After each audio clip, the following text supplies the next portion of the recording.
nous pouvons choisir si agir de manière responsable, libre et sûre, ou nous cacher la tête dans le sable et refuser de nous mesurer à la réalité. Nous devons nous mesurer à la vie au quotidien. Nous devons absolument permettre à une rentrée de se faire, une rentrée scolaire, et préserver la santé publique. C'est possible.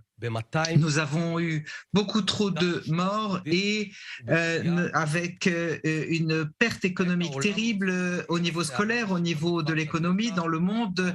Nous avons l'épidémie du variant Delta qui se poursuit. Même les Jeux olympiques ont lieu pour la première fois dans l'histoire sans public. J'aurais pu facilement fermer le pays, mais notre boussole aujourd'hui est différente. Nous voulons que le pays reste ouvert et sûr. Nous menons cette bataille avec responsabilité en réfléchissant sur la base de faits et de données. D'abord, quelle est la différence entre l'épidémie du coronavirus et celle du variant Delta? Les malades du variant Delta portent dans leur corps 1000 fois plus de virus dans leur corps. Donc, et le variant Delta est beaucoup plus contagiant que le coronavirus d'origine. Si le coronavirus avait pu être simplement combattu par les vaccins, eh bien, pour le variant Delta, nous avons 3 strates de défense. Les vaccins, la deuxième strate, la préservation des personnes plus âgées, et troisièmement, les masques. Premièrement, les vaccins. Notre défi est très clair. Tous les Israéliens qui peuvent se vacciner doivent aller se vacciner. Chaque citoyen à partir de 12 ans qui n'a pas d'empêchement de santé pour être vacciné, allez vous faire vacciner. Allez donc vous faire vacciner. Je tiens à le dire et le répéter. Dans beaucoup de pays, il n'y a pas suffisamment de vaccins pour la population et tout le monde et les gens aspirent à se faire vacciner. En Israël, on a investi des milliards pour avoir des vaccins disponibles où que ce soit dans le pays. Et pourtant, 1 million d'Israéliens continuent à refuser de se faire vacciner.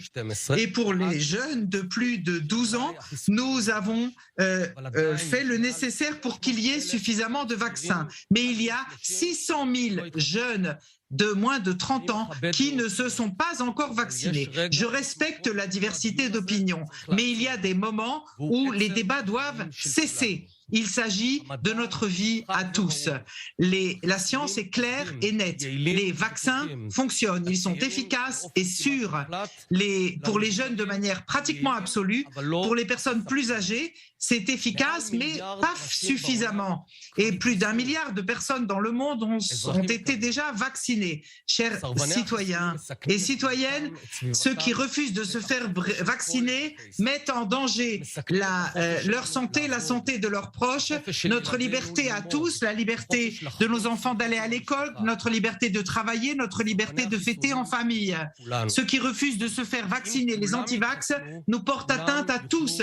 Si tous se font vacciner, tous pourront continuer leur quotidien. Mais si 1 million d'Israéliens continuent à ne pas être vaccinés, cela obligera les 8 millions d'autres Israéliens à s'enfermer en fin de compte chez eux. Donc le cabinet a décidé qu'à partir du 8 août, ceux qui refusent de se faire vacciner ne pourront plus aller au cinéma, au théâtre, à la synagogue, au Luna Park, à un match de football ou à toute autre activité avec plus de 100 personnes à l'intérieur ou à l'extérieur, sauf s'il présente un test PCR négatif à ses frais. Ce sera à lui de payer les PCR. Il n'y a aucune raison que le public et ceux qui respectent leur engagement à être vaccinés finance les examens pour ceux qui refusent. Pour ce qui est des vols, dans les pays verts, on pourra voler et revenir après que les tests PCR soient négatifs. Il y aura exemption d'isolement. Par contre, Ceux qui ne sont pas vaccinés devront être en quarantaine de tout pays qu'ils reviennent. Cela pour freiner la maladie et l'épidémie. Tous ceux qui connaissent parmi vous un anti-vax, essayez de le convaincre de ne pas porter atteinte aux autres. Essayez de le convaincre, c'est très important. Deuxième strate, préserver les personnes fragiles et sensibles en Israël, les personnes plus âgées. Et en Israël, nous avons la défense la plus importante possible au monde dans 120 000 maisons de retraite et maisons pour personnes âgées et fragiles, parce que nous devons respecter cet ordre de la Torah qui nous dit respecter les personnes quand elles sont âgées. Il faut faire très attention, mais pour ceux qui vivent en ville, les personnes âgées, rencontrez vos enfants et petits-enfants dans des lieux ouverts avec des masques. Il faut faire attention aux personnes âgées. Troisième strate, les masques. Cela dépend de vous uniquement. Le masque a été prouvé scientifiquement comme un instrument très utile pour vous préserver votre environnement. Quand deux personnes portent un masque, malgré toute la charge virale dont nous avons parlé, le risque de contagion est réduit de 98%. Donc, tous les citoyens de ce pays doivent porter leur masque dans les lieux fermés. Ce n'est pas une recommandation, c'est une obligation légale. Chers amis, pour conclure, il faut se vacciner, préserver les personnes âgées, porter des masques et ainsi nous surmonterons le variant Delta et l'année prochaine sera une année d'essor économique qui nous fera sortir de la crise. Ce sera une superbe année, une bonne année. Merci beaucoup. Voilà, c'était donc Naftali Bennett, le